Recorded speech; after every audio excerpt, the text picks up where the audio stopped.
La pauvreté, un terme qui colle à la peau de l'Afrique, à tort ou à raison. Même si elle existe, on ne saurait réduire l'ensemble du continent à ce fléau. Bien des pays multiplient des initiatives visant à lutter contre la pauvreté. Parmi ces avancées, les microcrédits se sont développés. Le Bénin est d'ailleurs l'un des premiers pays d'Afrique noire à avoir administré ce type de crédit. Le pays est en la matière l'un des meilleurs exemples de l'Afrique de l'Ouest. Mais un tel projet demande une organisation rigoureuse. Comment fonctionne ce système? Quelles sont les institutions qui gèrent ce programme? Qui peut bénéficier de ce microcrédit et comment? Est-ce un programme sûr, sans risque? Et surtout, combien d'argent faut-il pour mener à bien ce programme? L'initiative est de l'actuel président Thomas Yayi-Boni. Elle faisait partie de ses promesses électorales lors du dernier scrutin présidentiel en 2006.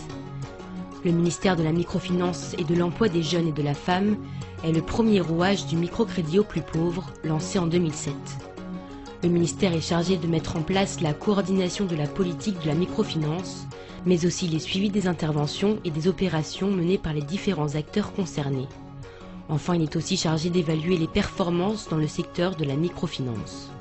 Intégrer ce programme-là, c'est déjà le mettre en valeur dans son projet de société. Et lorsque le candidat est devenu le président de la République, eh bien, il a honoré à son engagement de véritablement contribuer à sortir les populations les plus pauvres de leur situation de précarité. Et aujourd'hui, ce programme a vu le jour, mais en fait, c'est tout un processus qui découle d'une vision globale. Et lorsque vous prenez la stratégie de croissance et de réduction de la pauvreté du Bénin, vous vous rendez compte que figure en bonne place, d'une part, la croissance économique, et d'autre part également, vous entendrez parler du renforcement de capital humain. Eh bien, le programme de microcrédit aux plus pauvres, ça rime justement à ces différents axes.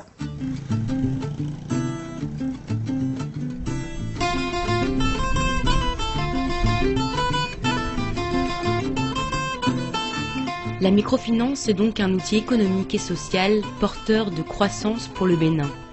Mais pour permettre aux populations pauvres de bénéficier de ce service financier, le ministère délègue l'exécution du programme du microcrédit au FNM, le Fonds national de la microfinance. Cette structure autonome, créée en 2008, n'est pas l'acteur direct qui met en place les crédits. Il reçoit les ressources de l'État ou des partenaires techniques ou financiers. Il recrute également les institutions de microfinance, les IMF, à qui le Fonds national de la microfinance met les ressources à disposition pour les reverser aux potentiels bénéficiaires les plus pauvres. Beaucoup d'investissements ont été faits dans le cadre des infrastructures, mais ces investissements n'ont aucune valeur si les populations qui sont chargées de les utiliser ne sont pas fières de vivre leur vie. Être fier de vivre sa vie, c'est de pouvoir être en mesure de s'autonomiser. Et l'autonomisation passe d'abord par des outils qui permettent de booster l'activité socio-économique. C'est dans ce cadre que le Fonds national de microfinance a été mis en place pour faire en sorte que la finance soit accessible à tout le monde. Nous avons une bonne frange de la population qui est laissée pour compte, qui est potentiellement porteuse de projets, mais qui n'a pas la possibilité de pouvoir accéder au financement. C'est pour cette catégorie que le microcrédit aux plus pauvres a été mis en place. Plus qu'une simple aide financière, il permet aux plus démunis de réaliser leurs projets professionnels. Ce programme-là permet de prendre les individus qui ne sont pas éligibles au financement des institutions de microfinance, de les rendre progressivement actifs et de les reverser au portefeuille des institutions. Et la mise en œuvre du programme se passe conformément au principe du document de politique qui impose le faire en ce qui concerne l'intermédiation financière. Qu'est-ce que j'appelle l'intermédiation financière? C'est-à-dire que dans une économie, les agents économiques ont chacun ce qu'ils doivent faire. Et quand on parle d'intermédiation financière, c'est les institutions financières qui s'en occupent. Donc ce programme-là, à travers son volet crédit, a un partenariat public-privé avec les institutions de microfinance. Et ce sont ces institutions qui font preuve de leur expertise en termes de financement de proximité pour faire en sorte que les populations qui ne sont pas éligibles au financement, mais qui sont potentiellement porteuses de projets, soient identifiées avec les approches les plus pertinentes possibles, financées accompagnées sur un certain nombre d'années. Et lorsqu'elles sont capables de pouvoir faire face maintenant aux conditions du marché, les mêmes institutions qui les accompagnent les récupèrent et en font des agents économiques de plein droit.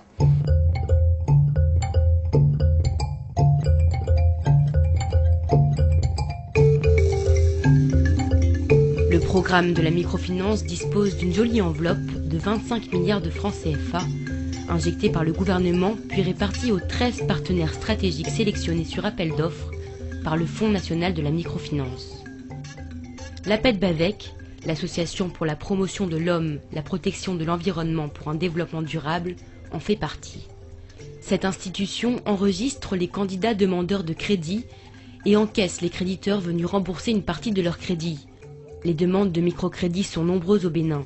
Aujourd'hui, plus de 60 000 Béninois en bénéficient et les demandes ne cessent de croître. Aussi, pour éviter tout couac d'enregistrement de bénéficiaires, un système biométrique a été mis en place. Une fois enregistrés, les nouveaux bénéficiaires peuvent toucher leur solde, 30 000 francs CFA au départ. Ce montant peut augmenter à la prochaine demande de microcrédit et peut atteindre 100 000 francs CFA.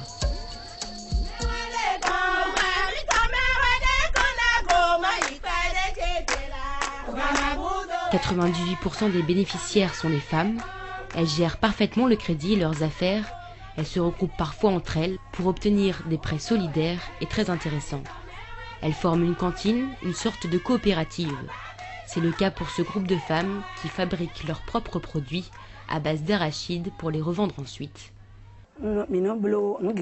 Au départ, nous achetions les galettes en petite quantité. Dès que le microcrédit est arrivé, nous avons d'abord obtenu 2 fois 30 000 francs CFA, puis 50 000, ce qui nous a permis d'acheter les sacs de galettes. Quand vient la période où l'arachide coûte moins cher, les 50 000 francs CFA nous permettent d'en acheter au moins 2 à 3 sacs. Mais dès que nous avons obtenu 100 000 francs CFA, ce fut un soulagement total. Nous, les femmes du quartier Agla, nous devons beaucoup au microcrédit. En une semaine, nous préparons jusqu'à 4 sacs de galettes. La demande est très forte. Outre la galette, il y a également l'huile d'arachide qui est très prisée. Et dans la vente, elle permet à elle seule d'entrer dans nos frais. Les galettes permettent de faire des bénéfices.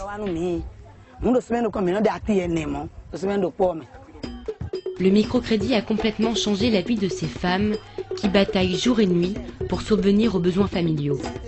Penser que le microcrédit aux plus pauvres puisse s'arrêter un jour est inconcevable pour ces nouvelles femmes d'affaires. Tout est pensé pour aider la population béninoise à se sortir de la misère.